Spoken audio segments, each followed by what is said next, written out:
Morning class, let's continue our topic number system and today we'll be solving exercise 1E। अच्छा, exercise 1E में हमें represent करना है irrational को number line के ऊपर। सो इर्रेशनल नंबर क्या होते हैं? इर्रेशनल नंबर नॉन टर्मिनेटिंग है, नॉन रिपीटिंग या जो अंडर रूट से या क्यूब रूट से बाहर नहीं आ पाता। सो हमें क्या करना है, जैसे √5, √3 इन सबको नंबर लाइन के ऊपर रिप्रेजेंट करना है। नंबर लाइन पे रिप्रेजेंट करने से पहले आपको दो चीज़ें पता होनी चाहिए। The first thing is the Pythagoras theorem. क्या पता होनी चाहिए? Pythagoras theorem. तो पाइथागोरस थ्योरम क्या होती है? पाइथागोरस थ्योरम ये आपने क्लास 8th क्लास 7th में भी पढ़ी है। पाइथागोरस थ्योरम, पाइथागोरस थ्योरम ये कहती है कि अगर एक राइट एंगल ट्राइंगल है, if one right angle triangle is there, suppose this is a right angle triangle ABC, right angle at B, तो अगर मैं इस एंगल की बात करूं, सो ये देखो 90 के सामने वाला हमारा हाइपोटेन्यूस होता है, ये परपेंडिकुलर होता है और ये बेस होता है। यही तो होता है पाइथागोरस थ्योरम। तो पाइथागोरस थ्योरम में ये बोलता है कि हाइपोटेन्यूस का square is equal to perpendicular का स्क्वायर प्लस बेस का square. This is Pythagoras theorem की एक राइट एंगल ट्राइंगल है। Right angle triangle this 90 is represented by this symbol. 90 के सामने वाला हाइपोटेन्यूस ये होता है परपेंडिकुलर और ये होता है बेस। तो हाइपोटेन्यूस का स्क्वायर जो होता है वो होता है बेस का स्क्वायर प्लस परपेंडिकुलर का square. Is it clear? Now मैं अब आपको पहला मेथड सिखा रहा हूँ जिसको हम बोलते हैं स्पाइरल मेथड। ठीक है, then we will solve the exercise question, but before solving exercise question let's see one concept. क्या आपने स्पाइरल बाइंडिंग देखी है? डायरीज में, बुक्स में, कॉपीज़ में एक स्पाइरल बाइंडिंग आती है। एक स्प्रिंग होता है जो ऐसे करके स्पाइरल की तरह ऊपर तक चला जाता है। एक ही स्प्रिंग नीचे से स्टार्ट होता है, ऊपर तक चला जाता है। इसीलिए इस मेथड को स्पाइरल मेथड बोलते हैं, क्योंकि हम एक से शुरू करेंगे और लास्ट तक जाएंगे। ठीक है, like spiral binding. So we are studying spiral method. अच्छा, स्पाइरल मेथड को करने से पहले हमें पाइथागोरस थ्योरम पता होनी चाहिए। And the Pythagoras theorem is hypotenuse का square is equal to perpendicular का स्क्वायर प्लस बेस का square. Now I will write something, आपको ऐसे ही अपनी कॉपी में नोट करनी है। सबसे पहले तो देखो, फर्स्ट मैंने परपेंडिकुलर को लिया 1 यूनिट। मैंने परपेंडिकुलर को कितना लिया? 1 यूनिट। और मैंने बेस को भी लिया 1 यूनिट। अगर मैंने परपेंडिकुलर और बेस को 1 लिया और मैंने पाइथागोरस थ्योरम में अप्लाई कर दिया, तो हाइपोटेन्यूस का square is equal to perpendicular का स्क्वायर मतलब 1 का स्क्वायर, बेस का स्क्वायर मतलब अगेन 1 का स्क्वायर। 1 का स्क्वायर इज 1 एंड 1 का square is 1, 1 plus 1 is 2, so hypotenuse का square is 2, so hypotenuse will be √2। Is that clear? Now see second, perpendicular को हमेशा 1 ही रखेंगे। परपेंडिकुलर को हमेशा 1 ही रखेंगे। मैंने सेकंड में परपेंडिकुलर को 1 लिया और यहाँ पर जो हाइपोटेन्यूस √2 आया था, इसको मैंने बेस ले लिया। ये आ गया बेस इज इक्वल टू √2। अब इन दोनों वैल्यूज़ को फिर से आप पाइथागोरस थ्योरम में लगा दीजिए। सो हाइपोटेन्यूस का square is equal to perpendicular का स्क्वायर, यानी किसका स्क्वायर? 1 का स्क्वायर। और बेस का स्क्वायर मतलब किसका स्क्वायर? √2 का square. Is that clear? Perpendicular का 1 का स्क्वायर हो गया 1, √2 का स्क्वायर क्या होता है? 2, and 1 plus 2 is 3। So hypotenuse का square is 3। It means that hypotenuse is √3। Is that clear? देखो यहाँ पर हाइपोटेन्यूस कितना निकल के आया? √2। यहाँ पर हाइपोटेन्यूस कितना निकल के आया? √3। पहले केस में परपेंडिकुलर को 1, बेस को 1। दूसरे केस में परपेंडिकुलर तो 1 ही रहेगा, पर जो यहाँ से हाइपोटेन्यूस आया उसको हम बेस ले लेंगे। यानी यहाँ से हाइपोटेन्यूस √2 आया, उसको मैंने बेस ले लिया, बेस √2, तो मेरा हाइपोटेन्यूस कितना निकल के आया? √3। सिमिलरली अब now see case number 3, perpendicular को कितना लेना है? परपेंडिकुलर हमें 1 ही लेना है, परपेंडिकुलर 1 ही लेना है। और जहाँ का हाइपोटेन्यूस बेस ले लिया, तो यहाँ पर हाइपोटेन्यूस √3 आया, तो बेस कितना ले लेंगे? अब बेस ले लेंगे √3। Put this value in the Pythagoras theorem. Pythagoras theorem में वैल्यू पुट कर दी। परपेंडिकुलर का स्क्वायर मतलब 1 का स्क्वायर, बेस का स्क्वायर मतलब √3 का square. So hypotenuse square is equal to 1 plus √3 का square is 3। So hypotenuse square is equal to 4, यानी हाइपोटेन्यूस कितना आ गया? √4। और √4 कितना होता है? 2। Is that clear? Now case number 4, perpendicular कितना लिया? परपेंडिकुलर हमने 1 लिया। बेस कितना लिया? जो हाइपोटेन्यूस आता है ये हम बेस ले लेते हैं। बेस हमने ले लिया 2। फिर से इसको पाइथागोरस थ्योरम में अप्लाई कर दिया। So hypotenuse square is equal to perpendicular का स्क्वायर प्लस बेस का स्क्वायर। 1 का स्क्वायर इज 1, 2 का square is 4, 4 plus 1 is 5, so hypotenuse is √5। Is that clear? अब next case, case number 5, perpendicular हम 1 ही लेंगे। अब जो हाइपोटेन्यूस आया है वो हम बेस ले लेंगे। So base is √5 put this value in the Pythagoras theorem. So hypotenuse square is equal to perpendicular का स्क्वायर प्लस बेस का square. So it will be 1 + 5. 1 + 5 is 6. So hypotenuse is 6. यानी hypotenuse कितना आ गया? √6. Now next case, perpendicular कितना लेंगे? Perpendicular हमेशा हम 1 ही ले रहे हैं, देखो हर केस में परपेंडिकुलर 1. अब हाइपोटेन्यूज आ गया √6, तो बेस क्या होगा? Base will be √6. Again apply this in the Pythagoras theorem. So hypotenuse का स्क्वायर इज इक्वल टू 1 का स्क्वायर प्लस √6 का स्क्वायर. तो 1 का स्क्वायर इज 1, √6 का square is 6, 6 + 1 is 7. So hypotenuse square is 7, यानी hypotenuse is √8. Is that clear? And you can continue. अब अगले √9 के लिए हम परपेंडिकुलर को लेंगे 1, बेस को लेंगे √8, तो हाइपोटेन्यूज हमारा √9 आ जाएगा. Have a look and note down in your copies. आ जाओ. Okay, let's summarise this. देखो मैंने अभी आपको सॉल्व करके दिखाया, मैंने इसको एक ही साथ लिख लिया. परपेंडिकुलर को 1 लेंगे, बेस 1 लेंगे, तो हाइपोटेन्यूज कितना निकल के आएगा? √2. परपेंडिकुलर को 1 लेंगे, बेस को जो यहाँ पर हाइपोटेन्यूज होता है वो हम नेक्स्ट में बेस ले लेते हैं. बेस को √2 लेंगे तो हाइपोटेन्यूज कितना निकल के आएगा? √3. परपेंडिकुलर को 1 लेंगे और ये जो हाइपोटेन्यूज है बेस ले लेंगे तो कितना निकल के आएगा? √4. √4 मतलब 2. परपेंडिकुलर को 1 लेंगे, बेस को यहाँ पर देखो 2 निकल गया है, बेस को 2, तो हाइपोटेन्यूज √5 एंड सो ऑन.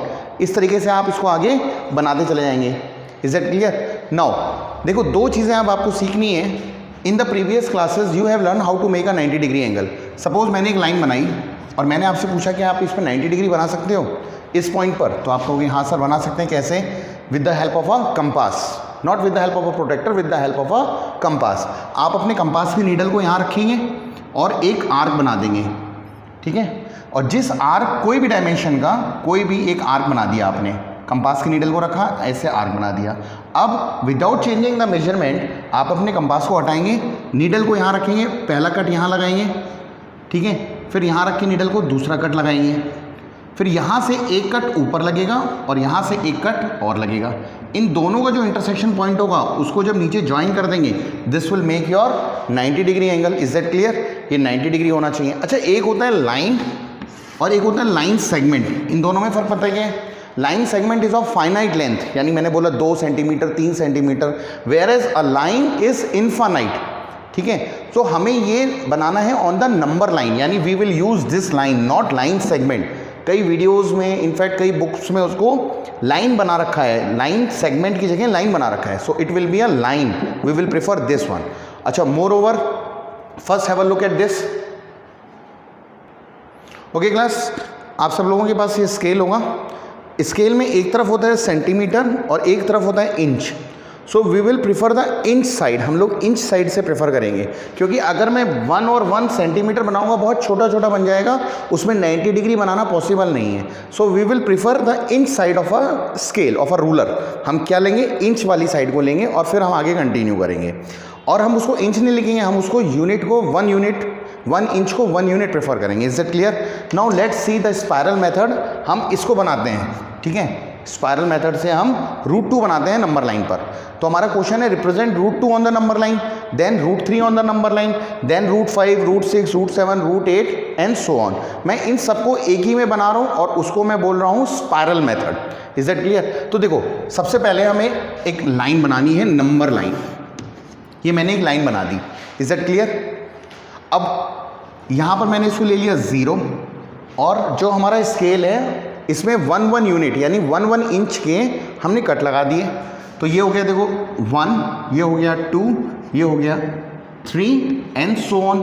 ये है तो इंच, पर हम इसको लिखेंगे 1 यूनिट. क्या लिखेंगे? 1 unit. Is that clear? Now C, for drawing √2, perpendicular को 1 लेना है, बेस को कितना लेना है? 1. तो मैंने बेस ले लिया 1. This is our base. क्या ये 1 यूनिट का है? यस. अब परपेंडिकुलर कितना लेना है? परपेंडिकुलर हमें फिर से 1 लेना है. तो परपेंडिकुलर 1 लेने के लिए सबसे पहले परपेंडिकुलर मेक्स, मतलब जो which makes angle of 90 degree. अभी मैंने आपको बताया था 90 डिग्री कैसे बनाना है. तो यहाँ पर आप अपने कंपास की नीडल रख के एक कट लगाएंगे, एक कट यहाँ पर, एक कट यहाँ पर, उससे ऊपर, और ये आपका 90 डिग्री बन गया. Is that clear? अब देखो, हमें परपेंडिकुलर को भी 1 यूनिट लेना है. So you can measure 1 unit, 1 inch in your compass. और क्या यहाँ से आप एक 1 का कट लगा सकते हैं? आपने एक 1 का कट लगा दिया. सो देखो, ये भी 1 यूनिट और ये भी 1 यूनिट. तो 1 and 1 यूनिट बन गया। तो जैसे ही हम इसको ज्वाइन करेंगे इट विल बिकम √2, क्योंकि अभी हमें पता है पाइथागोरस थ्योरम से कि अगर ये 1 है ये 1 है तो पाइथागोरस थ्योरम बोलती है h² = p² + b²। p means perpendicular is 1, 1 का स्क्वायर, b मीन्स 1, 1 का square, 1 square means 1 and 1 means 2, so hypotenuse square = 2, so hypotenuse is √2। तो ये हमारा कितना आ गया √2। Is that clear? सो हमने we have done our first part that is √2। Now for making √3 के लिए देखो परपेंडिकुलर कितना है 1 और बेस कितना है √2। सो बेस अगर √2 परपेंडिकुलर अगर 1 है तो हाइपोटेन्यूस कितना निकल के आता है √3। नाउ सी दिस, ये हमारा कितना है √2 है, ठीक है। तो बेस हमारा √2 हो गया। यहाँ पे हम परपेंडिकुलर डाल देते हैं 1, तो परपेंडिकुलर मतलब दिस पॉइंट पर मेक का एंगल ऑफ 90 डिग्री, तो 90 डिग्री बना लो यहाँ पर, ये बन गया 90 डिग्री। Is that clear?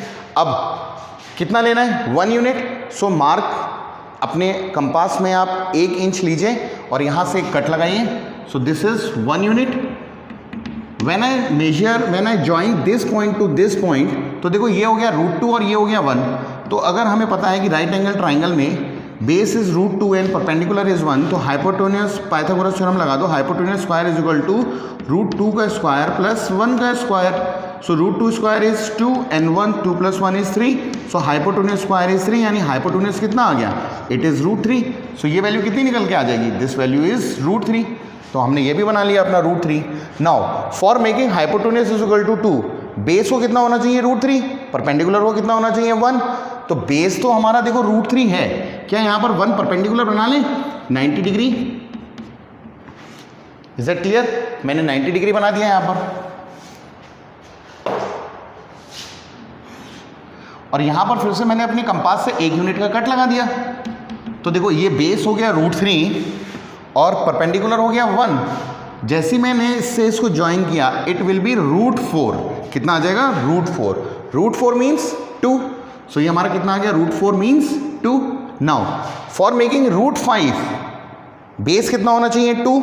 तो क्या बेस हमारा 2 है? यस। परपेंडिकुलर कितना होना चाहिए 1। सो यहाँ पर हम फिर से एक 90 डिग्री एंगल बना सकते हैं। मैं बोर्ड को रोटेट नहीं कर सकता हूँ, पर आप अपनी कॉपी को रोटेट करके you can easily make a angle of 90 degree. कैसे? इस पॉइंट पर आप अपने कंपास को रखें, एक आर्क लगाएं, एक कट 2 कट ऊपर, इसको बना देंगे। Is that clear? फिर यहाँ पर हमें परपेंडिकुलर में कितने डिग्री लेना है 1 लेना है। सो 1 डिग्री क्या 1 यूनिट।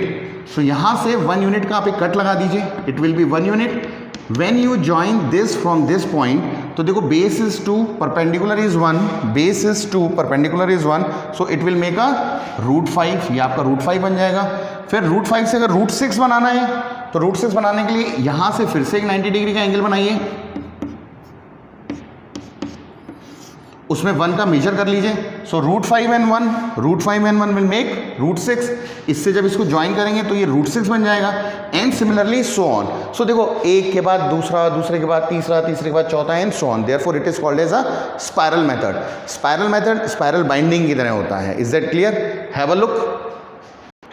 अच्छा एक बात बताइए, आप लोग नंबर लाइन क्या है? मैंने ये बनाई है ना नंबर लाइन, और हमारे क्वेश्चन क्या होते हैं, represent √2 on the number line, √3 on the number line, √4 on the number line. अब मुझे एक बात बताइए, मैं कह रहा हूँ where is 1 on the number line, आप कहेंगे सर ये है 1। मैंने कहा where is 2 on the number line, आप कहेंगे ये है सर 2 नंबर लाइन। मैंने कहा where is √2 on the number line, तो आप कहेंगे सर √2 तो ये है, पर ये तो हवा में है, नंबर लाइन पर तो है नहीं। सो देखो अब इस √2 को नंबर लाइन पर लाने के लिए यहाँ पर अपना कंपास की नीडल रखिए, इतना मेजर कर लीजिए, ठीक है, ये मेजर हो गया। अच्छा √2 की वैल्यू क्या होती है? √2 की वैल्यू होती है 1.414। सो यहाँ पर अपने कंपास की नीडल रखिए, इतना मेजर कर लीजिए और एक हल्का सा कट लगा दीजिए नीचे की तरफ, एक आर्क लगा दीजिए। सो जब ये नीचे आ जाएगा दिस वैल्यू विल बी √2। ये वैल्यू क्या हो जाएगी आपकी √2, क्योंकि ये हवा में है, इसको नंबर लाइन पर रिप्रेजेंट करना है। √3 की वैल्यू क्या होती है? √3 की वैल्यू होती है 1.732। सो ये 2 से पहले आएगा और √2 के बाद में आएगा। सो √3 को अगर हमें नंबर लाइन पर बनाना है, so put your needle of compass here, इस पॉइंट पर रखो, इतना मेजर कर लो और यहाँ से नीचे आर्क लगा दो। सो ये 2 से पहले आएगा and this point will be √3। √4 को बनाना है। अच्छा √4 क्या होता है 2, जब आप इसको मेजर करके यहाँ से एक आर्क लगाएंगे, कट लगाएंगे, so it will drop at exactly 2. This is a cross check method. Similarly you can represent √5 on the number line, √6 on the number line and √7 on the number line. Now students, you have to draw √2, √3, 2, 5, 6, 7, 8 in your copies and send me the assignment positively. One more thing, you have seen the message in your class 9th read WhatsApp group. Richa ma'am has sent you the message. उसमें दो चीज़ें बताई गई हैं. First the attendance is compulsory, और दूसरा जो topic we are covering in this online classes, ये टॉपिक दोबारा क्लास में नहीं पढ़ाए जाएंगे. Is that clear? So have a look, and I request you to all please complete your work and send me the screenshot. That will be all for today. Thank you.